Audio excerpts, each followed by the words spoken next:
மேஷ ராசி நேயர்களே, உங்களுக்கு இந்த வீடியோ தற்செயலா வந்ததுன்னு நினைக்காதீங்க. இப்போ நீங்க இதை பாக்குறீங்கன்னா அதுக்கு பின்னாடி ஒரு காரணம் இருக்கு. சமீப காலமா மனசுல ஏதோ ஒரு குழப்பம், எப்போ என் வாழ்க்கை சரியான பாதைக்கு போகும்னு ஒரு கேள்வி. அந்த பதிலை தேடிதான் இப்போ நீங்க இங்க வந்திருக்கீங்க. நம்ம எல்லாரும் ஒரே மாதிரி இல்ல, ஒவ்வொருத்தருக்கும் ஒரு தனி பாதை இருக்குங்க. சில நேரம் அது நமக்கு கைக்கு எட்டாத மாதிரி தோணும், சில நேரம் நம்ம வாழ்க்கை நம்மளை சோதிக்குங்க. ஆனா அந்த நேரத்துல நம்மளை காப்பாத்தி வழி நடத்துற ஒரு சக்தி இருக்குது. அதுதான் நம்மளுடைய குலதெய்வம். பல தடவை கடைசி நிமிஷத்துல விஷயங்கள் சரியாக இருக்கலாம். அதுக்கெல்லாம் காரணம் சும்மா இல்லைங்க, அதுக்கு பின்னாடி குலதெய்வ அருள் தான் காரணமா இருக்குங்க. மேஷராசிக்காரர்களே, இந்த பலன்கள் உங்களுக்கு உண்மையிலேயே வேலை செய்யணும்னா இந்த நிமிஷத்துல ஒரு சின்ன விஷயம் செய்யுங்க. கமெண்ட் பாக்ஸ்ல உங்க குலதெய்வத்துடைய பெயரை எழுதுங்க. அதே மாதிரி நம்ம சேனலை இன்னும் சப்ஸ்கிரைப் பண்ணலனா மறக்காம சப்ஸ்கிரைப் பண்ணிக்கோங்க. வாங்க வீடியோக்குள்ள போலாம். அன்பான மேஷ ராசி நேயர்களே, செவ்வாயை ராசி அதிபதியாக கொண்டவங்க. சூரியன் உச்சமடையக்கூடிய ராசியாகவும் ஆண் ராசியாகவும் நீங்க இருக்கிறதால தைரியமும் துணிச்சலும் இயல்பாகவே அதிகமாயிருக்கும். நீதிக்கும் நேர்மைக்கும் கட்டுப்பட்டு நடப்பீங்க. கடவுளை முழுசா நம்பக்கூடியவங்களா இருப்பீங்க. எந்த ஒரு காரியமாக இருந்தாலும் அதுல உற்சாகமாக செயல்படக்கூடிய பழக்கம் கொண்டவங்களா இருப்பீங்க. தான் எவ்வளவுதான் படிச்சிருந்தாலும் தனக்கு மேல இருக்கிறவங்க கிட்டையும் பெரியவங்க கிட்டையும் கலந்து ஆலோசிக்காம எந்த ஒரு முடிவையும் எடுக்க மாட்டாங்க. அவங்க கிட்ட பழகிறவங்க 5 வயசுல இருந்தாலும் சரிங்க, 50 வயசுல இருந்தாலும் சரிங்க, எல்லாருடைய வார்த்தைகளுக்கும் மதிப்பு கொடுப்பாங்க. சுய மரியாதையை விரும்புறவங்க. தனக்கு கெட்டதையே செஞ்சாலும் எல்லாரையும் தாங்கி நிற்கக்கூடிய பூமி தாய் போல பொறுமைசாலிகளா இருப்பாங்க. தாயுள்ளம் கொண்டவங்களா இருப்பாங்க. அதிகாரத்தை காட்டியோ ஆழ்பலத்தை காட்டியோ இவங்களை அடக்கிட முடியாதுங்க. மனசார பாராட்டி பேசினாலும் அன்பா நடந்துக்கிட்டாலும் இவங்க குழந்தை மாதிரி அடங்கி போயிடுவாங்க. மத்தவங்க கஷ்டத்தை அவங்க சொல்லாமலேயே புரிஞ்சுப்பாங்க. எவ்வளவு பெரிய நெகட்டிவான சூழ்நிலை வந்தாலும் நகைச்சுவையா பேசி ஆறுதலான வார்த்தைகளையும் தன்னம்பிக்கையும் கொடுக்கக்கூடியவங்களா இருப்பாங்க. எல்லாருக்கும் பிடிக்கிற மாதிரி தான் இவங்க எப்பவுமே நடந்துப்பாங்க. இதனாலேயே இவங்களுக்கு நண்பர்கள் அதிகமா இருப்பாங்க. இப்படி சிறப்பான குணங்கள் கொண்ட மேஷ ராசி, அஸ்வினி நட்சத்திரம், பரணி நட்சத்திரம், கார்த்திகை நட்சத்திரம் 1ஆம் பாதம் இருக்கிறவங்களுக்கு சமூகத்துல உங்களுடைய அந்தஸ்து உயரப்போகுதுங்க. சிலருக்கு தேவையற்ற அலைச்சல்கள் ஏற்பட்டாலும் தந்தை வழி உறவினர்களுடைய ஒத்துழைப்பு உங்களுக்கு மேம்படும். சிந்தனைகள் தெளிவாக இருக்கும். வழக்குகள்ல வெற்றி கிடைக்குங்க. பதவி உயர்விற்கான வாய்ப்புகள் உங்களுக்கு அமைய போகுது. மற்றவர்களுடைய தேவைகளை எல்லாம் நிறைவேற்றி வைக்க போறீங்க. உயர்கல்வியில் இருந்த குழப்பங்கள் விலகும். தொழில் முன்னேற்றங்கள் மூலமாக உங்களுக்கு ஆதாயங்கள் அதிகரிக்கும். உடல் ஆரோக்கியத்தில் இருந்து வந்த பிரச்சனைகள் உங்களுக்கு படிப்படியாக குறைய போகுதுங்க. பண வரவு அதிகரிக்க போறதால உங்களுக்கு குடும்பத்திலையும் சரி தொழிலையும் சரி மகிழ்ச்சிகள் அதிகரிக்கும். இதுவரைக்கும் உங்களுடைய வாழ்க்கையில கடன் பிரச்சனைகள், நிதி நெருக்கடியால நிம்மதி இழந்து ரொம்பவே தவிச்சிட்டு இருந்திருப்பீங்க. குடும்ப உறவுகள் மற்றும் நண்பர்களோட சின்ன சின்ன மன கசப்புகள் ஏற்பட்டு பிரிஞ்சு போயிருக்கிறதும், தொழில் மற்றும் வியாபாரத்தில் ஏற்பட்ட நஷ்டம் காரணமா மன அழுத்தம் இருக்கிறதும், நீங்க எந்த ஒரு நல்ல விஷயத்த செய்யணும் அப்படின்னு நினைக்கும் போதெல்லாம் அதுல ஏதாவது ஒரு தடைகள் ஏற்பட்டு நம்மளுடைய வாழ்க்கை எப்ப நல்லபடியா மாறும், நல்லது எப்ப நடக்கும் அப்படின்னு ரொம்பவே எதிர்பார்த்து காத்துட்டு இருப்பீங்க. நீங்க என்னதான் நல்ல விஷயங்களை நினைச்சாலும் நல்லதையும் மத்தவங்களுக்கு செஞ்சாலும் உங்களுக்கு தொடர்ச்சியாக கஷ்டங்களும் பிரச்சனைகளும் மாறி மாறி வந்துகிட்டு தான் இருக்கு. அதையெல்லாம் மறந்து தான் உண்டு தான் வேலை உண்டு அப்படின்னு இருந்தாலும் மனசுக்குள்ள ஏதோ ஒரு கவலை, ஏதோ ஒரு குழப்பம் உங்களை அதிகமா யோசிக்க வச்சுக்கிட்டு இருக்கு. யாராவது என்னுடைய குழப்பங்களுக்கு பதில் சொல்ல மாட்டாங்களா, நல்ல தீர்வு சொல்ல மாட்டாங்களா, கடைசிக்கு என்னுடைய கஷ்டங்களை காது கொடுத்து கேட்க மாட்டாங்களா, ஆறுதலா 4 நல்ல வார்த்தை பேசிட மாட்டாங்களா, என்ன உண்மையா நேசிக்க மாட்டாங்களா, எதிர்பார்ப்பு இல்லாம என்கிட்ட பழக மாட்டாங்களா அப்படின்னு தான் நீங்க ஆதங்கப்படுறீங்க. இப்படி நினைக்கக்கூடிய உங்ககிட்ட நான் சொல்லக்கூடிய ஒரே ஒரு விஷயம், உங்களுடைய வாழ்க்கையில உங்களுக்கு பிரச்சனைகள் இருக்கு, கஷ்டங்கள் வருது அப்படின்னா நீங்க நிறைய பாவங்கள் பண்ணிட்டீங்க அப்படின்னு அர்த்தம் இல்லைங்க. நீங்க தவறான நபர் அப்படின்னு அர்த்தம் இல்ல. இந்த வாழ்க்கை உங்களுக்கு சில பாடங்களை கத்து கொடுக்குது அப்படிங்கறத நீங்க உணர்ந்துக்க வேண்டிய காலம். சாதாரணமா எல்லாரும் சொல்லலாங்க, நல்லது செஞ்சா இங்க காலம் இல்ல அப்படின்னு நினைப்பாங்க. நம்ம நல்ல விஷயத்தை எப்ப செஞ்சாலும் அதற்கான பலன்கள் உடனே கிடைக்கலனாலும் அது கால தாமதமாக தான் கிடைக்கும் அப்படிங்கறத நீங்க புரிஞ்சுக்கணும். இப்ப வரைக்கும் நீங்க எப்படிப்பட்ட கஷ்டமான சூழல்ல இருந்தாலும் சரி, அதுவெல்லாம் நிரந்தரம் கிடையாது. உங்க வாழ்க்கை இன்னும் முடிஞ்சிடல அப்படிங்கறத நீங்க ஞாபகத்துல வச்சுக்கணும். இப்ப உங்க வாழ்க்கையில் இருக்கக்கூடிய கடன் பிரச்சனையோ, கணவன் மனைவி பிரிவோ, அல்லது காதல் தோல்வியோ, அல்லது வேலை இல்லாம கஷ்டப்படுறதோ, இது மாதிரி உங்க வாழ்க்கையில உங்களை சுத்தி நடக்கக்கூடிய எல்லா விஷயங்களும் உங்களை அழிக்கிறதுக்காக வரல, உங்களை மாற்றுறதுக்காக வந்திருக்கு. ஒரு புதுவிதமான வாழ்க்கையை எதிர்காலத்துல நீங்க வாழ போறீங்க. அதுக்கான ஒரு அடித்தளமாக தான் இதை நீங்க எடுத்துக்கணும். சிலருக்கு பாத்தீங்கன்னா இந்த பிரச்சனையெல்லாம் கொஞ்ச நாளா இருந்தா பரவாயில்ல, ரொம்ப வருஷமா இப்படிதான் போயிட்டு இருக்கு, எனக்கு சுத்தமா நிம்மதி இல்லை, என் குடும்பத்துல சந்தோஷம் இல்லை, என்னை எல்லாரும் ஏமாத்துறாங்க, எப்பவும் நான் மத்தவங்களுக்காக வாழ்ற மாதிரியே இருக்கு, எனக்கு பிடிச்ச சின்ன சின்ன ஆசைகளை கூட என்னால நிறைவேற்றிக்க முடியல, இதையெல்லாம் ஒரு நிமிஷம் நினைச்சு பார்க்கும்போது என்னடா இந்த வாழ்க்கை ஓடிக்கிட்டே இருக்கும், இதெல்லாம் எப்ப சரியாகும் அப்படிங்கிற கேள்விக்கு பதில் தெரியாம தான் இன்னமும் நீங்க ஓடிட்டு இருக்கீங்க. சில பேர் தன்னுடைய படிப்புக்கு சம்பந்தமே இல்லாம குறைவான சம்பளத்துல தன்னுடைய குடும்ப கஷ்டத்துக்காக ஏதாவது ஒரு வேலையை செஞ்சுட்டு இருந்திருப்பீங்க. உங்களுடைய மனசுக்கு பிடிச்ச மாதிரியான நல்ல வேலை அதிகமான சம்பளத்தோட கிடைக்க போகுது. அதே நேரத்துல அந்த வேலையில சில சவால்களை எல்லாம் கடந்து வந்தீங்கன்னா சில மாதங்களுக்கு பிறகு உங்களுக்கு பதவி உயர்வும் கிடைக்க போகுது. தொழில் மற்றும் வியாபாரம் மூலமாக நஷ்டத்தை சந்திச்சுட்டு கடன்ல இருக்க அவங்களுக்கும் உங்களுடைய புதிய யுக்திகள் மற்றும் புதிய முயற்சிகள் மூலமாக எல்லாவற்றிலும் இருந்து மீண்டு வருவீங்க. எதிர்பாராத நபர்கள் மூலமாக உங்களுக்கு உதவிகள் கிடைக்கும்.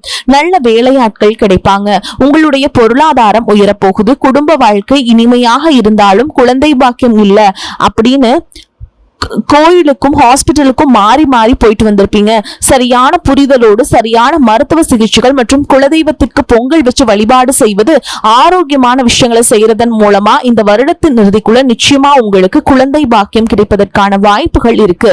அப்படி உங்களுக்கு கரு உருவாகக்கூடிய சூழல்ல நீண்ட தூர பயணங்களையும் அளவுக்கு அதிகமாக யோசிக்கிறதையும் முற்றிலுமாக நீங்க தவிர்க்கணும். இதை மட்டும் நீங்க சரியா செஞ்சுட்டு வந்தீங்கன்னா அழகும் அறிவும் ஒன்றாக இருக்கக்கூடிய குழந்தை பிறக்கும். இதனால் வரைக்கும் நீங்க என்னதான் பாசிட்டிவா இருந்தாலும் உங்களுடைய மனசுல நெகட்டிவான எண்ணங்கள் வந்து எந்த ஒரு காரியத்தை செஞ்சாலும் அதுல உங்களுக்கு முழு திருப்தி இல்லாத மனநிலையா இருந்திருக்கும். அதனாலேயே உங்களுக்கு மனதளவுல பல சோதனைகள் எல்லாமே வந்திருக்கும். உங்களுடைய கடின உழைப்பால உங்களுக்கு வருமானம் அதிகமா வரக்கூடிய சூழல் இருந்தாலும் வருமானத்தையும் மீறி அதிகமா கடன் வாங்கி செலவு செய்யக்கூடிய சூழல்களும் வந்திருக்கும். சில இடங்கள்ல மத்தவங்களுக்கு கடனா பணத்தை கொடுத்துட்டு அதை திரும்ப வாங்க முடியாம ரொம்பவே மன உளைச்சலுக்கு ஆளாகி இருப்பீங்க. இதனாலேயே குடும்பத்திலையும் சரி தொழிலையும் சரி உங்களுக்கு நிம்மதி இருந்திருக்காது. உடல் ஆரோக்கியத்தை பொறுத்த வரைக்கும் 50 வயசுக்கு மேல இருக்கவங்க ஏதாவது உடல் பிரச்சனை காரணமா மருந்து மாத்திரைகளை அதிகமா சாப்பிடுவீங்க. ஆனா அது குணமடையாம தொடர்ந்து பிரச்சனைகளை கொடுத்துட்டே இருந்திருக்கும். இனி வரக்கூடிய கிரக நிலைகள் காரணமா மருந்துகளோட இயற்கையான உணவு முறைகளையும் நீங்க எடுத்துக்கிட்டீங்கன்னா உங்களுடைய உடல் வலுப்பெறும். எல்லா விதமான துன்பங்கள்ல இருந்தும் நீங்க மீண்டு வர போறீங்க.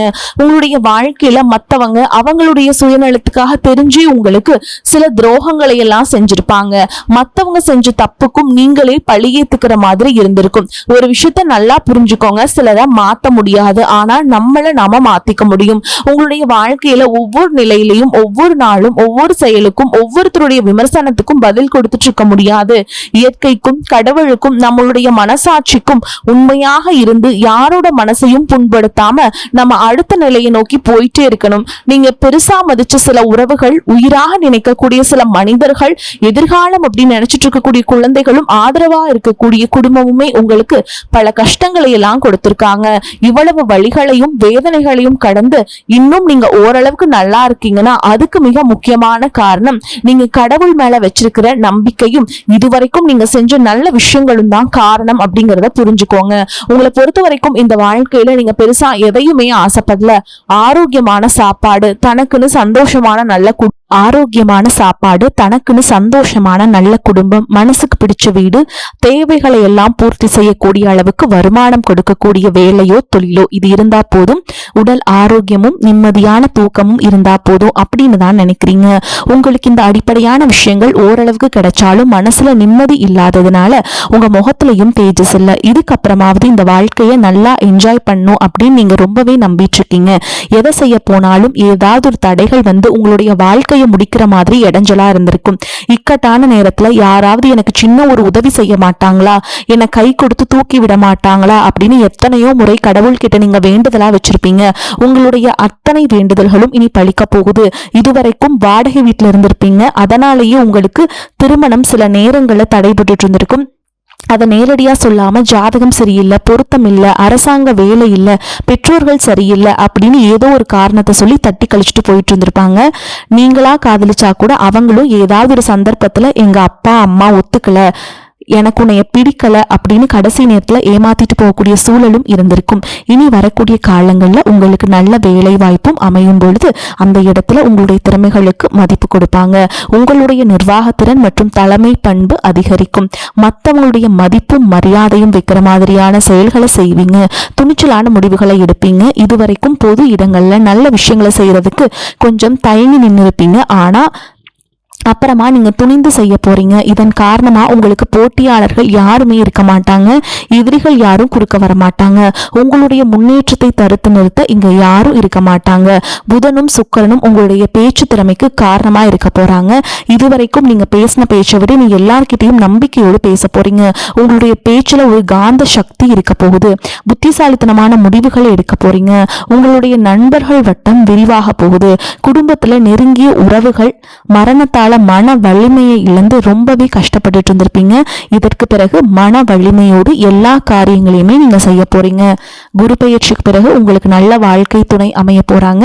அதுவும் கை நிறைய சம்பளம் வாங்கக்கூடிய அழகான வாழ்க்கை துணை அமைவாங்க. உங்களுடைய 2 பேருடைய வருமானமும் உங்க குடும்ப பொருளாதார சூழலையும் உயர்த்த போகுது. திருமணம் முடிச்சதுக்கு அப்புறம் புதிதாக உங்களுக்கு சொந்த வீடு வாகனம் எல்லாமே சாத்தியமாகும். வெகு விரைவிலேயே நீங்க நினைச்ச மாதிரியான வாழ்க்கையை நீங்க வாழ போறீங்க. நீண்ட காலமாக உங்க குடும்பத்துல வாழ்க்கை துணையின் உறவுகள் மூலமாக நிறைய பிரச்சனைகள் எல்லாமே சந்திச்சுட்டு வந்துட்டு இருந்திருப்பீங்க. நீண்ட காலமாக உங்களுக்கு பிரச்சனைகளை கொடுத்து கொண்டு வந்த உங்களுடைய வாழ்க்கை துணையின் உறவுகள் உங்களை விட்டு விலகி இருக்க போறாங்க. அவங்க செஞ்ச பாவங்களுக்கும் மனசாட்சி இல்லாம நடந்துகிட்டதுக்கும் சரியான தண்டனை கிடைக்க போகுது. இதற்கு பிறகு குற்ற உணர்ச்சியால அவங்களே உங்ககிட்ட மன்னிப்பும் கேட்க போறாங்க. இந்த மாதிரி உங்க வாழ்க்கையில நல்ல விஷயங்கள் நடக்கும் பொழுது உங்களுடைய நல்ல பேரை கெடுக்கிறதுக்கும் உங்களை அவமானப்படுத்துறதுக்கும் சில மனிதர்கள் எந்த எல்லைக்கும் போய் தவறான விஷயங்களை செய்வாங்க. அதனால உங்களுக்கு அறிமுகம் இல்லாத ஆண்கள் மற்றும் பெண்கள் கிட்ட பேசும் பொழுதும் பழகும் பொழுதும் உங்களுடைய வார்த்தைகள்ல நீங்க கவனமா இருக்கணும். சனிக்கிழமைகள்ல சனி வழிபாடு செய்யறதும் பிரதோஷ நாட்கள்ல சிவனை வழிபாடு செய்யறதும் உங்களுக்கு சிறப்பான பலன்களை கொடுக்கும். இதுவரைக்கும் நீங்க எதையாவது வேண்டுதல் வச்சுட்டு நிறைவேற்றாம இருந்தீங்க அப்படின்னா அந்த வேண்டுதல்களை நிறைவேற்றுங்க. உங்க வாழ்க்கையில இனி எந்த விஷயத்துக்கும் தடைகள் அப்படிங்கிறது இருக்காது. எல்லாமே நல்லபடியாக அமையும். தன்னம்பிக்கையோடவும் தைரியத்தோடவும் ஒவ்வொரு அடியையும் எடுத்து வைக்க போறீங்க. ஜெயிக்க போறீங்க. அதை யாராலும் தடுத்து நிறுத்த முடியாது. உங்களுக்கு நல்லதே நடக்கும். உங்களை பொறுத்த வரைக்கும் நீங்க செய்யக்கூடிய பரிகாரம் என்னன்னு பாத்தீங்கன்னா, நீங்க வாரந்தோறும் வரக்கூடிய செவ்வாய்க்கிழமைகள் தோறும் முருகப்பெருமானுக்கு செவ்வரளி மாலையிட்டு அர்ச்சனை செய்து வழிபாடு செஞ்சுட்டு வாங்க. கட்டாயமா உங்களுக்கு நல்லதே நடக்கும். வரக்கூடிய வாய்ப்புகளை தவற விட்டுறாதீங்க. ஏன்னா வாய்ப்புகள் ஒரு முறை தான் கதவை தட்டும். அதனால அதை கரெக்டா பயன்படுத்திக்கோங்க. வாழ்த்துக்கள். வாழ்க வளமோடு நலமோடு. நன்றி, வணக்கம்.